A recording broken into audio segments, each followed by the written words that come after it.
এবার চলে যাব সালতোরায় ভাদাসপুর প্রাথমিক বিদ্যালয়ে স্বনির্ভর গোষ্ঠীর বিক্ষোভ, আর সেই বিক্ষোভের জেরে মিড ডে মিল বন্ধ, পড়াশোনাও বন্ধ। কথা বলবো প্রতিনিধি প্রিয়ব্রতর সঙ্গে, কেন এরকম পরিস্থিতি হলো, কেন এরকম বিক্ষোভ, যাতে পড়াশোনা মিড ডে মিল সব বন্ধ।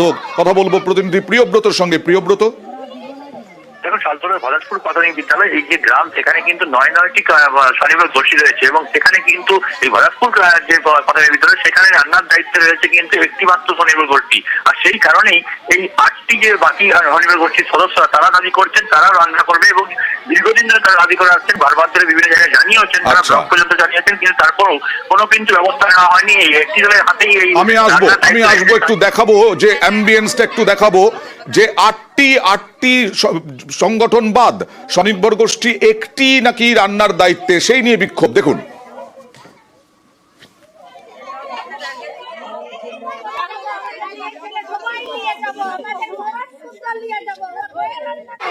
আমরা মানে সবাই মহিলা মিলে আমরা রান্না করবো, সেটা সিদ্ধান্ত আমরা নিয়েছি, কিন্তু সেটা আমাদেরকে রান্না করতে দিচ্ছে না। বলছে যে আমরাই রান্না করবো, আমাদেরকে দিচ্ছে না। আমরা বলছি এইটা যতক্ষণ না ডিসিশন হচ্ছে, আমাদেরকে মানে পারমিশন না দিচ্ছে রান্না করা, ততক্ষণ মানে আমরা স্কুল খুলবো না। স্কুল কি এভাবে বন্ধই থাকবে? হ্যাঁ।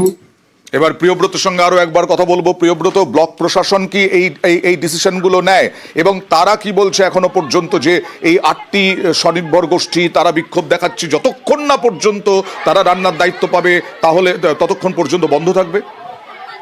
একেবারে ব্লক প্রশাসনের পক্ষ থেকে কিন্তু এই ঘটনায় এখন পর্যন্ত কোন রকম ব্যবস্থা নেওয়া হয়নি। এখন পর্যন্ত তাদের দাবি যে ধরনের ব্যবস্থা রাখা হয়েছে সেই ব্যবস্থায় এখন পর্যন্ত থাকবে, কিন্তু এই যে স্বনির্ভর গোষ্ঠীগুলি সেগুলো কিন্তু দাবি করে আসছে যে তাদেরকে রান্নার দায়িত্ব দিতে হবে, ভাগ করে দিতে হবে, যাতে তারা রান্নার দায়িত্ব পায়। কিন্তু আমরা বারে বারে দেখেছি মিড ডে মিল রান্নার ক্ষেত্রে স্বনির্ভর গোষ্ঠীর মহিলারা আসেনি, তাই মিড ডে মিল খেতে পায় না, ছেলে পেয়ে না। এখানে আবার 9টি গোষ্ঠী এবং সেক্ষেত্রে তারা কিন্তু আন্দোলন করছে, আর এর জন্য বঞ্চিত হচ্ছে 48 জন পড়ুয়া। তারা আজকে স্কুলে গিয়েও স্কুলে ঢুকতেও পারলো না এবং মিড ডে মিল খেতেও পারলো না, মিড ডে মিল থেকে বঞ্চিত হলো। স্থানীয় যে স্কুলের শিক্ষক তিনিও গিয়েছিলেন স্কুল খুলতে, কিন্তু তাকেও খুলতে দেওয়া হয়নি স্কুল। এখানেই প্রশ্ন উঠছে, তাহলে সেক্ষেত্রে আমাদের মনে হয় দ্রুত পদক্ষেপ করা উচিত, দ্রুত মীমাংসা করা উচিত, কারণ সাফার হচ্ছে পড়ুয়ারা।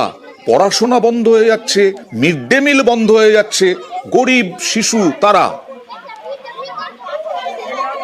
তালা খোলার চেষ্টা করি, তাদেরকে তারা বলে যে আপনি স্কুল বন্ধ থাকবে যতক্ষণ না ফয়সালা হয়। ওই জন্য আমি দাঁড়িয়ে আছি, যে জোর জবরদস্তি তো খুলতে পারি না। তাহলে আজকে ছাত্রদের পঠন মিড ডে মিল হ্যাঁ বন্ধই থাকবে, যদি না তারা খুলতে দেয় তা আমার কি করার আছে। চাহে একটা মহিলা দলই করুক, চাহে 10টা মহিলা দলই করুক, আমাদের কোনো লাভ বা ক্ষতি ব্যক্তিগতভাবে কিছু নাই। ভিডিও সাহেব যেটা মঞ্জুর করবেন সেটাই আমাদের ইচ্ছা।